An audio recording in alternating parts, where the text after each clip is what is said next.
അതേസമയം യേശു ഒരു മത പ്രസംഗികനല്ലായിരുന്നു, ഒരു മതസ്ഥാപകനല്ലായിരുന്നു. യേശു ഒരു മതവും സ്ഥാപിച്ചിട്ടുമില്ല. യേശു ഈ ഒരു ക്രിസ്തു മതം സ്ഥാപിച്ചെന്ന് ആർക്കും ക്ലെയിം ചെയ്യാൻ പറ്റത്തില്ല. ക്രിസ്തു മതം യേശു സ്ഥാപിച്ചതല്ല.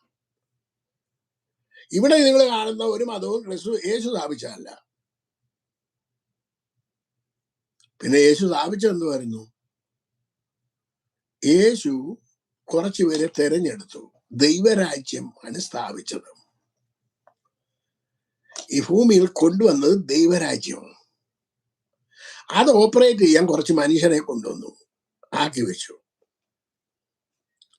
ദൈവരാജ്യം അല്ലാതെ മതം ഒന്നും സ്ഥാപിച്ചൊന്നുമില്ല. നിങ്ങൾ ഏത് മതമാണ് നിങ്ങളൊന്ന് പറഞ്ഞു തന്നിട്ട്, ഏത് മതമാണ് യേശു സ്ഥാപിച്ചത്?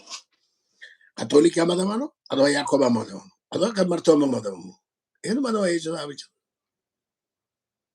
എല്ലാവരും അവരവരുടെ വലിയ പാരമ്പര്യം പറയാനുണ്ട്.